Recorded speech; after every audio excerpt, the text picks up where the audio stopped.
아멘. 네, 할렐루야. 날씨가 많이 덥습니다. 그래도 오늘 찬바람이 쌩쌩 부는 말씀이 선포될 줄 믿습니다. 네. 오늘 하나님 말씀 함께 나누도록 하겠습니다. 야고보서 3장 17절부터 18절의 말씀인데요. 신약 성경 374페이지 야고보서 3장 17절 18절 두 절 말씀 우리가 한 목소리로 같이 봉독하겠습니다. 시작. 오직 위로부터 난 지혜는 첫째 성결하고 다음에 화평하고 관용하고 양순하며 긍휼과 선한 열매가 가득하고 편견과 거짓이 없나니 화평하게 하는 자들은 화평으로 심어 의의 열매를 거두느니라. 아멘. 오늘은 야고보서 3장 17절에서 18절 말씀을 중심으로 위로부터 난 지혜라는 제목으로 귀한 은혜를 함께 나누겠습니다. 야고보서 3장 14절부터 18절의 말씀은 우리에게 두 가지 지혜를 말씀해 주고 있는데요. 하나는 위로부터 난 지혜고 또 다른 하나는 땅에서 난 지혜입니다. 먼저 위로부터 난 지혜는 달리 말하면 하늘로부터 주어진 지혜, 곧 하나님이 주시는 지혜라고 말을 할 수 있습니다. 하지만 후자인 땅에서 난 지혜는 아래에서 난 지혜요, 세상적인 지혜요, 거짓된 지혜라고 말할 수 있습니다. 지난 시간에 우리가 14절부터 16절의 말씀을 중심으로 땅에서 난 지혜를 우리가 함께 살펴보았습니다. 땅에서 난 지혜의 특징은 세 가지라고 제가 말씀을 드렸는데, 첫 번째는 세상적이다, 두 번째는 정욕적이다, 세 번째는 마귀적이다 라고 말씀을 드렸습니다. 이처럼 세상의 잣대와 인간적인 생각을 가지고 신앙생활을 하면 결론적으로는 땅에서 난 지혜가 바로 그렇게 된다는 거예요. 그런데 이 땅에서 난 지혜의 특징은 결과가 분열이요, 혼란을 일으키게 된다라는 것입니다. 오늘은 우리가 위로부터 난 지혜를 우리가 17절과 18절 말씀을 통해서 우리가 살펴보게 되겠습니다. 먼저 17절 말씀을 보시면 오직 위로부터 난 지혜는 첫째 성결하고 다음에 화평하고 관용하고 양순하며 긍휼과 선한 열매가 가득하고 편견과 거짓이 없나니 라고 되어 있습니다. 17절에 보면 위로부터 난 지혜가 총 8가지로 소개되어 있습니다. 첫째는 성결이고, 둘째는 화평이고, 셋째는 관용이고, 넷째는 양순이고, 다섯째는 긍휼이고, 여섯째는 선한 열매, 일곱째는 편견이 없음, 또 여덟째는 거짓이 없음이라고 되어 있습니다. 이렇게 위로부터 난 지혜가 8가지 특징이 있다는 거예요. 그런데 이 위로부터 난 지혜의 8가지 특징을 이렇게 보면은 마치 예수님께서 산상수훈에서 팔복을 말씀하신 적 있잖아요. 그 팔복과 너무나도 내용이 닮아 있어요. 지금 위로부터 난 지혜의 특징도 8가지고 팔복도 8가지잖아요. 그런데 이 내용이 이제 나중에 하나씩 제가 살펴보겠지만 팔복의 내용을 담아내고 있다는 거예요. 이 부분은 하나씩 우리가 보겠지만 왜 이렇게 야고보가 예수님께서 하신 이 팔복의 내용을 담아내고 있을까? 아마도 예수님의 친동생이 야고보라고 말씀드렸잖아요. 그래서 자기의 형이었던 이 예수님께서 전하여 주셨던 말씀 가운데 가장 핵심이 뭘까? 본인이 생각할 때는 팔복이라고 생각한 것 같아요. 그래서 팔복의 이 메시지를 평소에도 너무 좋아했던 것 같아요, 야고보가. 그래서 17절과 18절에 그 팔복의 말씀을 담아서 내용을 소개하고 있는 것 같아요. 먼저 첫 번째 보면 성결이라고 되어 있습니다. 성결이라고 하면 깨끗하고 순수함을 가리켜서 성결이라고 말할 수 있겠죠. 우리가 잘 알듯이 세상적인 지혜는 사실은 깨끗하지 못해요. 순수하지 못합니다. 굉장히 부정적이죠. 그러나 하나님으로부터 주어진 위로부터 오는 지혜는 불순물이 전혀 없습니다. 순수합니다. 그래서 오늘 성결이라고 말을 하고 있습니다. 여러분, 교회 다니는 성도들을 가리켜서 무엇이라고 부르죠?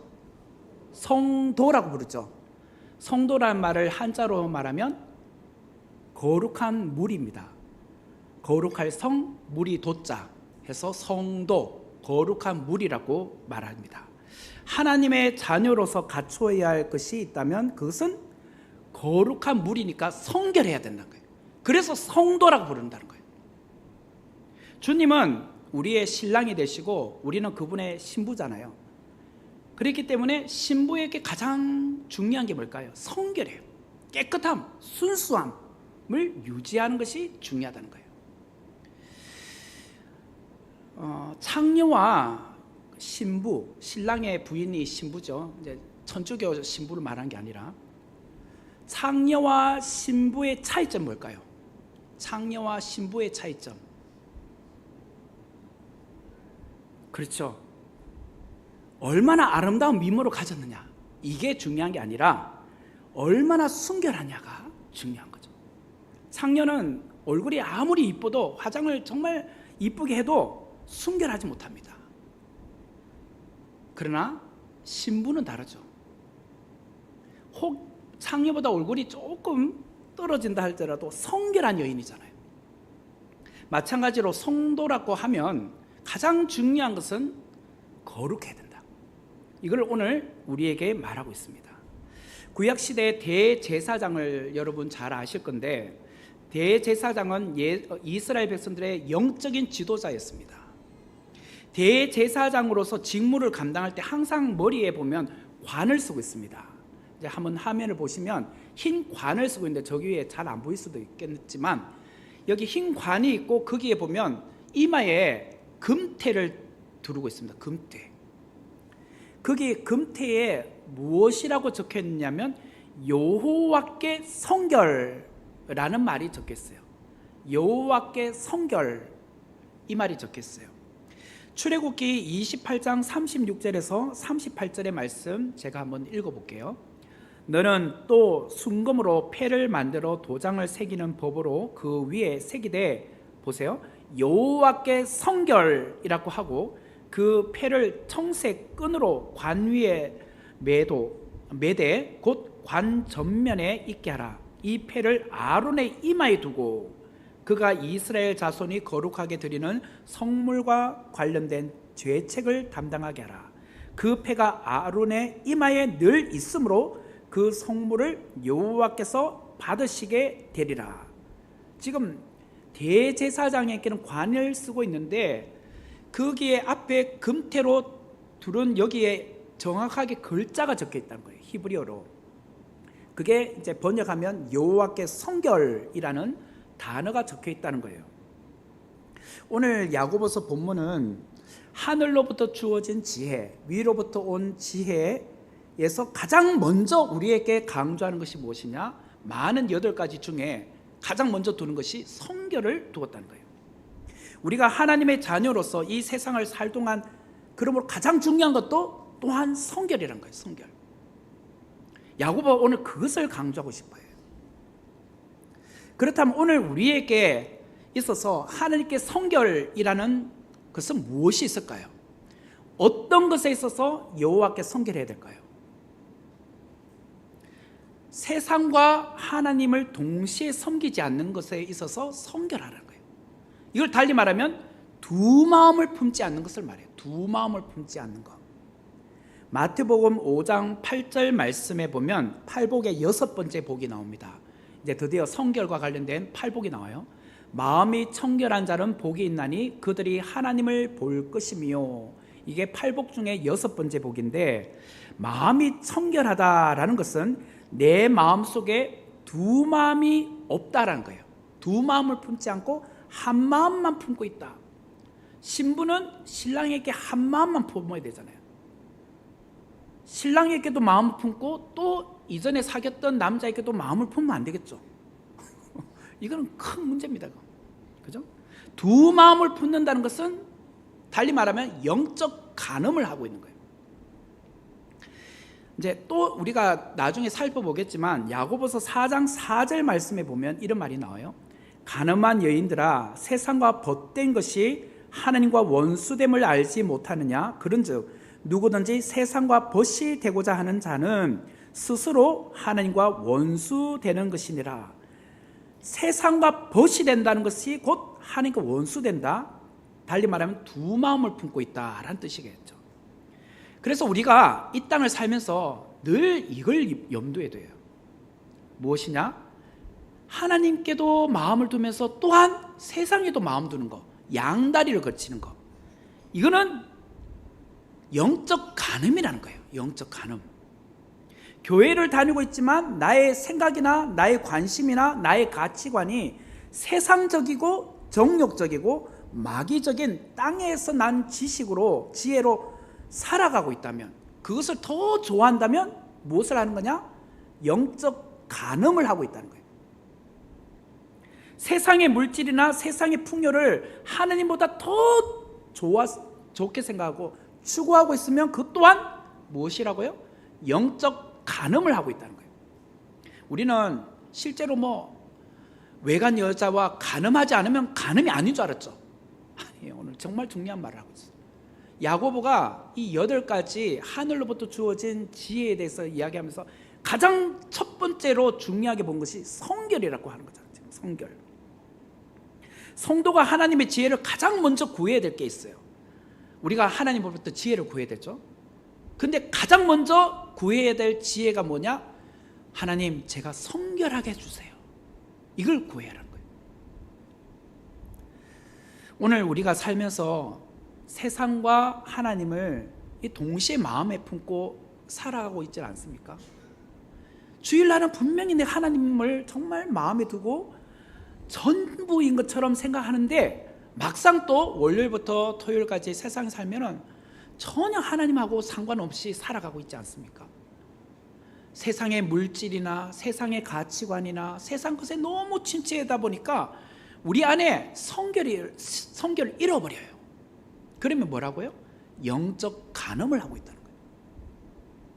성도가 성결을 잃어버리면 하나님 앞에 설 수 없어요.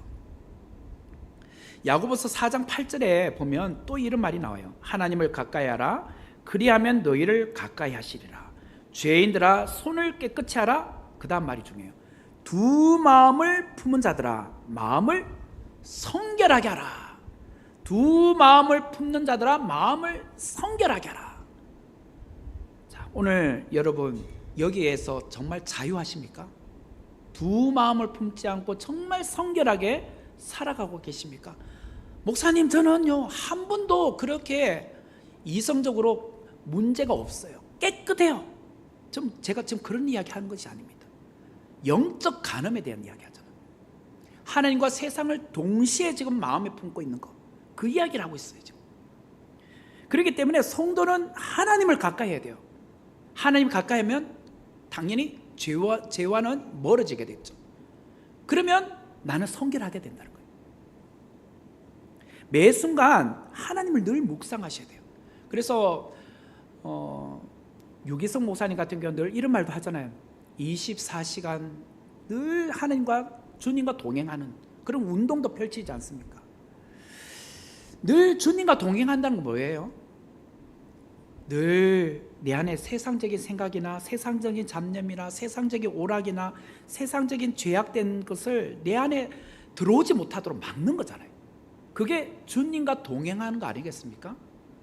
조금만이라도 방심하거나 조금만이라도 마음문을 이렇게 오픈하게 되면 어떻게 돼요? 마귀 사탄이 우리 마음 안으로 쑥 들어옵니다.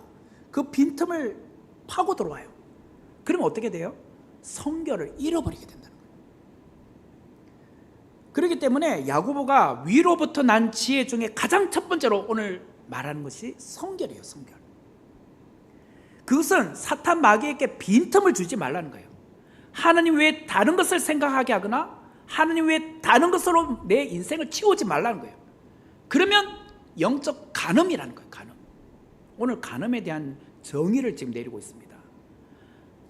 우리는 7계명 중에 10계명 중에 7개 7번째 계명 간음하지 말라. 저는 한 번도 가늠한 적이 없습니다. 그래요. 그것만 지금 간음이 아니란 거죠. 영적 간음에 대한 이야기를 하고 있어요. 교회도 마찬가지예요. 교회가 본질을 잃어버리면, 그러면서 세상적인 가치관이 교회 안으로 들어오고 세상적인 방식으로 교회 안에서 어떤 일을 하게 되면 거룩성을 잃어버리겠죠. 그러면 교회는 타락하게 돼 있어요. 이게 달리 말하면 영적 간음하는 거예요. 목회자와 성도들도 마찬가지예요. 목회자와 성도가 육체적으로 간음하지 않았지만 우리가 영적으로 간음할 수 있단 말이에요. 그렇기 때문에 목회자와 성도는 위로부터 난 지혜인 성결을 가장 먼저 명심하고 늘 하나님 앞에 구해야 돼요. 하나님, 내가 영적으로 간음하지 않게 도와달라고. 내가 이 땅에 살고 있지만 지난 시간에 땅에서 난 지혜, 책을 통해서 습득되고 경험을 통해서 내가 얻는 그런 지혜도 있다고 했죠.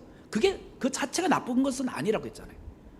그런데 우리가 그 세상으로부터 얻어지는 이 지혜를 정말 나쁜 용도로 쓰게 되면 영적 간음이 되는 거예요. 그렇기 때문에 우리는 늘 위로부터 난 지혜인 하나님께서 주시는 것을 늘 갈망하셔야 돼요.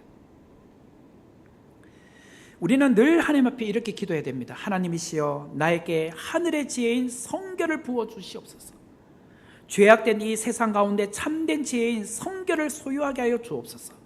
성결한 자로 살게 하여 주옵소서. 우리 선목교회가 거룩한 교회가 되게 하여 주옵소서.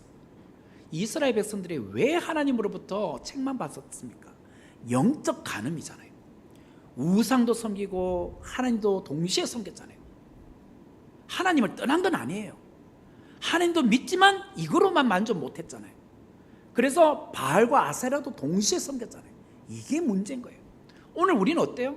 하나님과 물질을, 돈을 동시에 섬기잖아요. 돈도 하나님 못지않게 중요하게 여기잖아요. 그러면 영적 간음이라는 거예요.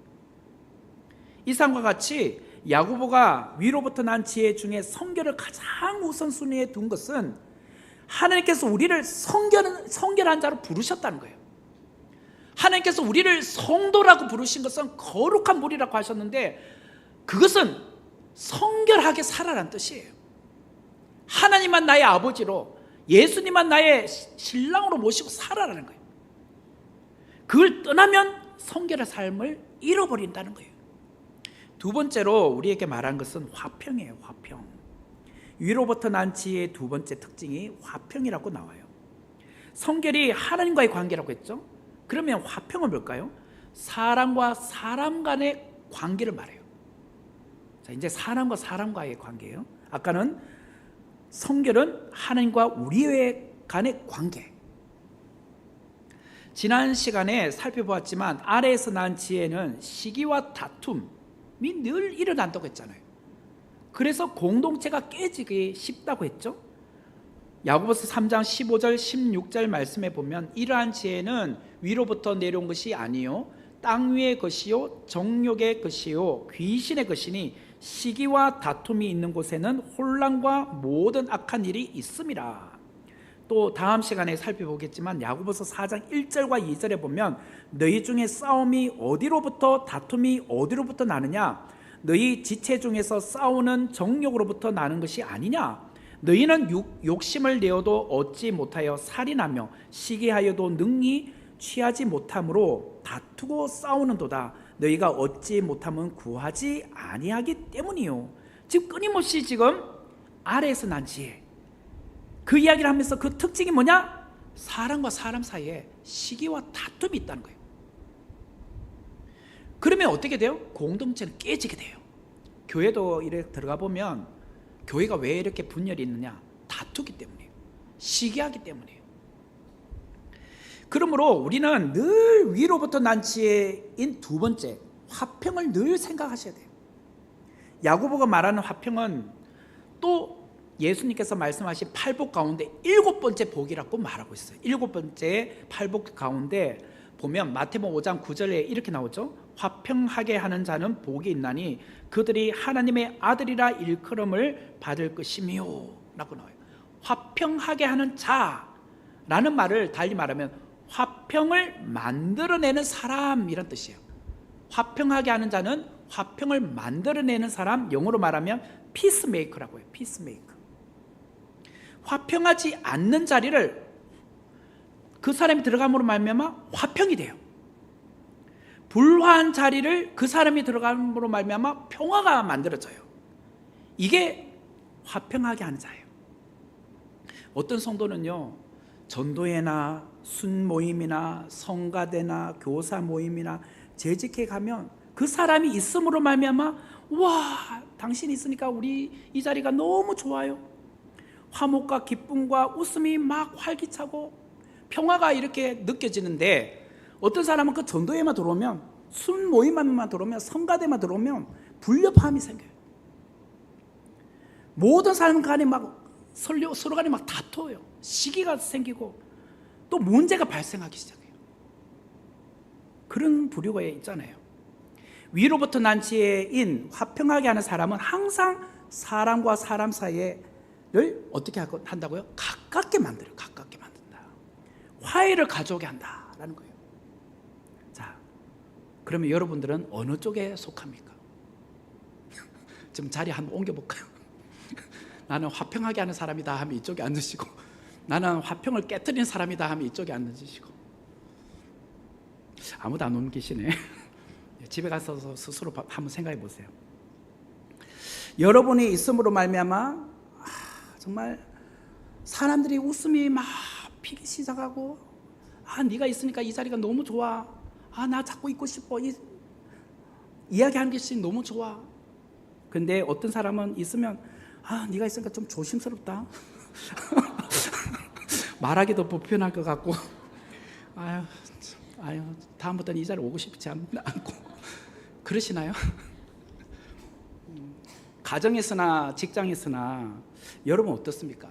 나는 화평하게 하는 사람입니까?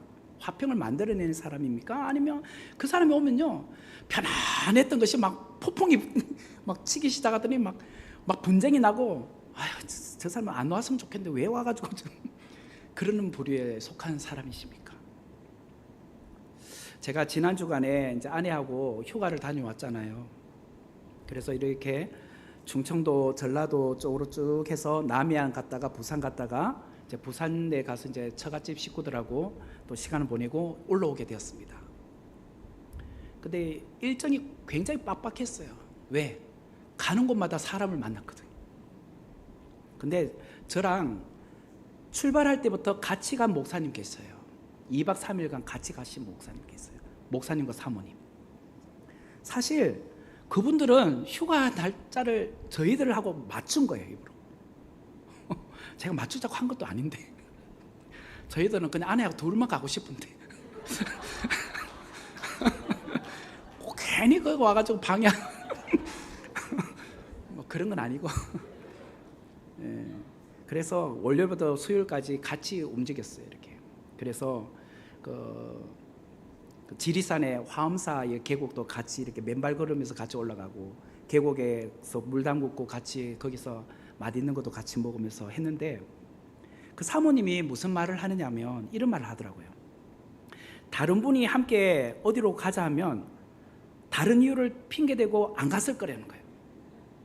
근데 목사님하고 사모님하고는 왠지 같이 여행 가고 싶다는 거예요.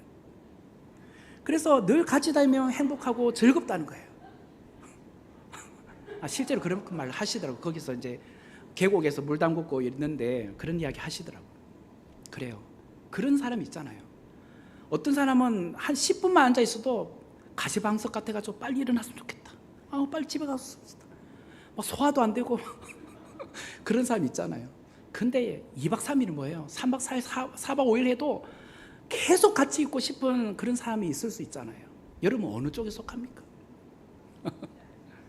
다음에 저 한번 데려가 봐주세요. 같이 가면 어느 쪽에 속하는지 파악이 될 것 같아요. 그죠? 교회 식당에서 식사할 때 정말 어색한 그런 광경을 볼 때가 있어요. 그게 뭐냐면 담임 목사가 식사하는 반경 2m에는 아무도 안 앉아요. 아무도 안 앉아요. 심지어는 목사님이 식사하는 그 테이블에는 아무도 앉지 않아요. 그 테이블 자체에 혼자 앉아 있어요. 분명히 두 명 앉으면 한 8명은 앉을 수 있지만 뭐 넉넉하게 한 4, 5명 앉을 수 있는데 아무도 안 앉아. 다른 데는 복작거리고 목사님 자리만 비어 있어. 저는 목사로서 성도들이 내가 부담스러워서 멀리 떠나서 식사하는 그런 어색함을 만들지 말자. 이게 저의 마음입니다. 저 나름에는 노력하고 있어요. 만약 제가 교회 식당에서 식사하는데 반경 2m 한 테이블에 아무도 앉지 않고 혼자서 식사하고 있다면 저는 분명히 이런 생각을 해야 돼요. 성도들이 나를 조심스러워하는구나, 어려워하는구나, 부담스러워하는구나, 거리감을 느끼고 있구나. 저는 이런 생각을 해야 돼요, 당연히. 근데 반대로 제가 성도들이 앉아 있는데 테이블에 사람들이 정적이 흐르는 것이 아니라 자연스러운 대화가 오고 가고 있다면 성도들이 나를 편안하게 생각하는구나, 그런 생각이 들잖아요. 그죠? 오늘 있었던 이야기 하나 해드릴게요. 제가 오늘 오래간만에 식사하러 내려갔거든요. 식당에 가서 한 테이블에 누가 앉아 있었냐면 견덕비 권사님, 견덕열 그 언니, 양지희 권사님, 안정희 권사님, 김종래 집사님 하고 저 이렇게 앉았어요. 뭐 자꾸 실명을 거론해서 죄송하지만 오해 없이 다 받아들이세요. 우리 다 뭐 그냥 재밌게 하자는 거니까. 함께 식사하는데 갑자기 서명수 권사님이 오시더니 김종래 집사님한테 무슨 말을 하느냐 제가 들리더라고요. 목사님과 같이 식사하니 밥이 넘어가? 목사님과 같이 식사하니까 밥이 넘어가냐? 이렇게 물어요, 김종래 집사님한테. 저 맞은편에 앉아 있잖아요. 또 오더니 가까이서 그렇게 말하더라고요. 제가 안 들었으면 몰랐을 건데 들리니까. 근데 김종래 집사님이 무엇이라고 말했을까요? 밥 더 먹고 있는데? 밥 더 먹고 있다는 거예요. 와, 저 은혜 받았잖아요. 또 다른 테이블에 갔어요, 인사로. 근데 저를 직접 본 게 아니라 등 돌리고 있다가 그분은 실명을 거론해야 되나 말아야 되나 고민하다가 안 할게 그냥. 식당에서 목사님 목소리 들리는 거예요. 딱 돌아보더니 평소에 잘 안 내려오는데 내려왔다 이거지. 너무 좋다는 거예요. 목사님 내려오셨네요 하면서 그런 말을 들으니까 식사 안 해도 배부르더라고요, 진짜. 결국 신앙생활은요, 성도와 성도 간의 화평이 무엇보다도 중요해요. 이것을 너무나도 잘 알았던 초대 예루살렘 감독이었던 야고보는 위로부터 난 지혜의 첫 번째를 하나님과의 관계, 성결, 이걸 강조했다면 두 번째는 성도 간의 관계인 화평을 그 다음으로 중요하게 봤다는 거예요. 그래서 우리는 하나님과의 관계인 성결, 사람과의 관계인 화평을 중요하게 보셔야 돼요. 야고보가 얼마나 화평을 중요하게 여겼던지 또 18절에도 또 말하고 있어요. 18절에 보면 이렇게 나오죠. 화평하게 하는 자들은 화평으로 심어 의의 열매를 거두느니라. 이렇게. 지금 화평이란 말이 두 번 또 나오잖아요. 화평하게 하는 자는 화평으로 심어 의의 열매를 거둔다. 농부가 밭에 수박씨를 뿌렸는데 당연히 수박이 맺혀야 된다고 생각하는데 호박이 맺혔다. 이거는 큰 문제입니다. 이게 돌연변이든지 뭘 자기가 수박씨라고 생각했는데 호박씨를 잘못 심은 거예요. 지금 심은 대로 거두는 거잖아요. 화평하게 한 사람은 당연히 화평의 씨앗을 뿌렸겠죠. 그러면 가을에 의의 열매를 거두게 돼 있다는 거예요. 화평의 열매. 이게 정상적이라는 거예요. 근데 화평하는 사람이 가을에 갔더니 다툼과 시기가 열렸다. 이거는 자기가 평소에 화평하게 하는 사람이 아니었던 거예요. 피스메이커가 아니었던 거예요. 갈라디아서 5장 22절과 23절에 보면 오직 성령의 열매는 사랑과 희락과 화평이 나오죠. 오래 참음과 자비와 양선과 충성과 온유와 절제니 우리가 늘 잘 아는 본문이잖아요. 여기 성령의 9가지 열매 가운데서도 화평을 중요하게 보잖아요. 또 예수님은 빌립보서 1장 11절에 그 사도 바울이 이렇게 말해요. 예수 그리스도로 말미암아 의의 열매가 가득하여 하나님의 영광과 찬송이 되기를 원하노라. 오늘 18절에도 화평으로 심어 의의 열매를 거둔다고 했죠. 근데 빌립보서 1장 11절에도 의의 열매가 가득하여, 근데 앞에 예수 그리스도로 말미암아. 이게 중요해요. 예수 그리스도로 말미해야지만 우리가 의의 열매를 거둘 수 있다는 거예요. 우리의 힘으로 의의 열매를 거둘 수 있는 게 아니에요. 여러분, 우리가 지식을, 우리가 경험을, 우리가 노력을 통해서 의의 열매 한번 거둬보자. 그렇게 한다고 해서 의의 열매가 맺혀지는 것이 아니라, 의의 열매는 결국은 예수님께서 맺어주셔야 된다는 거예요. 근데 그러면 예수님은 무엇이냐? 우리의 뿌리가 되신다는 거예요. 우리는 그분의 가지가 되기 때문에 가능한 거예요. 그렇기 때문에 요한복음 15장 4절과 5절에 보면 이런 말이 나오죠. 내 안에 거하라, 나도 너희 안에 거하리라. 가지가 포도나무에 붙어있지 아니하면 스스로 열매를 맺을 수 없음같이 너희도 내 안에 있지 아니하면 그러하리라. 나는 포도나무요 너희는 가지라. 그가 내 안에, 내가 그 안에 거하면 사람이 열매를 많이 맺나니 나를 떠나서는 너희가 아무것도 할 수 없느니라. 보세요, 우리가 예수님을 뿌리로 두고 그분의 가지로 있을 때 우리는 의의 열매를 맺을 수 있다는 거예요. 화평이 그래서 나온다는 거예요. 우리가 화평하자라고 해서 막 나오는 게 아니라 우리 안에 예수님의 사랑으로 풍성해지고 가득 차 있으면, 말씀으로 채워지면요, 얼굴이 아무리 험상궂어도 나중에 얼굴형이 바뀌어요. 기쁨으로 바뀌고 평안으로 바뀌어서 그 얼굴에서 의의 열매가 나타나기 시작을 한다는 거예요. 세 번째로 관용이에요. 관용. 땅에서 난 지혜는 자신의 생각과 다르면 남을 비판하고 배척하잖아요. 근데 하나님으로부터 난 지혜는 관용하대요. 관용. 관용이란 말은 다른 사람의 부족함까지도 이해하고 포용할 수 있는 넓은 마음, 이게 관용이잖아요. 그래서 관용을 다른 말로 하면 사려 깊은 마음이에요. 사려 깊은 마음. 사려 깊다라는 말은 다른 사람의 감정을 헤아려 주는 거잖아요. 교회 안에서 성도들 간에 관용이 정말 필요합니다. 다른 사람의 입장을 내가 배려해 줄 줄 알고, 그 사람의 형편과 처지와 그리고 그 사람의 감정을 이해하면 얼마나 좋을까요? 근데 늘 보면 우리 기준이잖아요. 우리 기준. 내 생각에, 내 어떤 입장에서 그 사람을 판단하고 그 사람에 대해서 이런저런 말 하니까 결국은 상처받잖아요.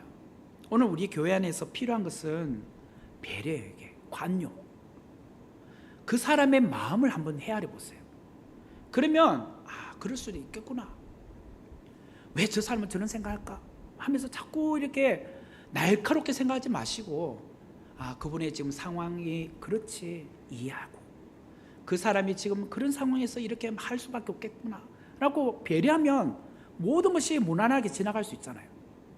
우리 교회 안에 좀 그런 아름다운 모습이, 깊은 배려의 모습이 있었으면 좋겠어요. 네 번째는 양순이에요. 양순이란 것은 부드럽다라는 뜻이에요. 부드럽다. 고집을 부리지 않고 겸손하며 수용적인 마음. 고집을 부리지 않고 겸손하며 수용적인 마음. 예수님은 산상설교 가운데 8복 중에 세 번째 복으로 이 이야기를 하셨어요. 5장 5절에 보면, 마태복음 5장 5절에 보면 온유한 자는 복이 있나니 그들이 땅을 기업으로 받을 것이며, 온유한 사람은 결국은 오늘 양순이는 말이에요. 부드럽다.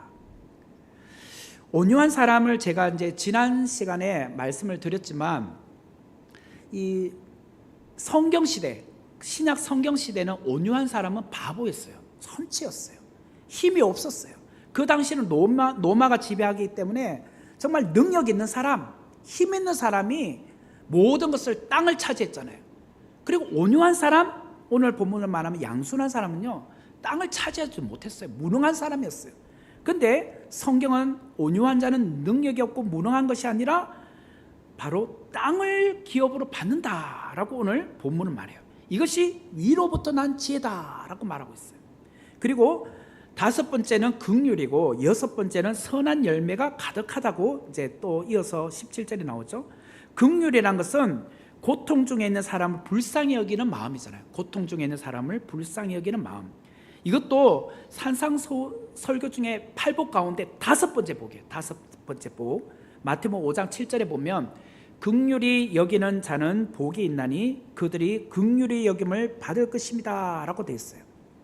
위로부터 난 지혜는 단순히 머리로만 지식을 담아내는 것이 아니라 고통 중에 있는 사람을 우리가 헤아릴 줄 아는 거예요. 그 결과로 선한 열매가 가득하게 되는 거예요. 그래서 긍휼과 선한 열매가 가득하다고 17절은 말하고 있는 거예요. 그리고 7번째는 편견이 없고 8번째는 거짓이 없다라고 나와요. 편견이라는 것은 여러분 잘 아시다시피 옳고 그름을 공정하게 판단하지 못하고 한쪽으로 치우치는 것이 바로 편견이죠. 우리가 이 땅에 살면서 자꾸 이렇게 남에 대해서 편견을 갖기 쉬워요. 그러지 말라는 거죠. 그리고 거짓이 없다라는 것은 진실함, 위선이 없는 것을 말하죠. 교회 다니면서 너무 가식적이고 또 거짓말하는 모습이 보여서는 되지 않지 않습니까? 이상의 내용을 살펴본 바에 의하면 위로부터 난 지혜의 특징 8가지, 성결, 화평, 관용, 양순, 긍휼, 선한 열매를 가득함, 편견이 없음, 거짓 없음, 이 것들은 정말 우리에게 필요하잖아요. 그럼 어떻게 해야 될까요? 필요하니까 어떻게 해야 될까요? 하나님 앞에 구해야죠. 그렇기 때문에 야고보서 1장 5절에서 이렇게 말하는 거예요. 야고보서 1장 5절에 너희 중에 누구든지 지혜가 부족하거든 모든 사람에게 후히 주시고 꾸짖지 아니하시는 하나님께 구하라. 그리하면 주시리라. 자, 그래서 우리는 야고보서 1장 5절에서 늘 지혜라는 말을 뭐지? 학생들에게는 공부를 다 정말 잘할 수 있는 지혜, 그런 줄 알았어요. 그런데 오늘 말씀을 통해서 보니까 이렇게 하늘로부터 오는, 위로부터 오는 8가지 지혜, 이거를 달라고 구하라는 거예요. 그동안 여러분들은 하나님 앞에 어떤 기도를 많이 올려드렸습니까? 건강을 위해서, 물질의 축복을 달라고, 자녀의 앞길을 열어달라고, 자녀 출산의 복을 달라고, 혹은 결혼의 문을 열어달라고, 취업의 문을 열어달라고 열심히 기도하지 않으셨습니까? 그런데 정말 하나님께 구해야 될 그런 위로부터 주어지는 기도가 필요해요. 거기에 대해서는 우리가 너무나도 우리가 소홀히 했던 것 같아요. 늘 하나님 주세요 주세요 했는데 물질 주세요, 건강 주세요, 자녀 잘 되게 도와주세요, 뭐 진로가 열리게 도와주세요, 이런 기도만 많이 해왔다는 거예요. 정말 우리가 구해야 될 지혜가 뭐냐? 위로부터 난 지혜예요.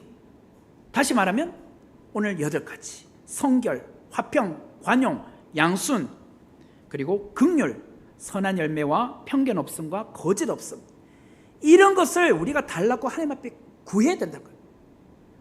그런데 그동안 이런 지혜에 대해서 부족하고 없는 것에 대해서는 우리가 아쉬워하지 않았다는 거예요.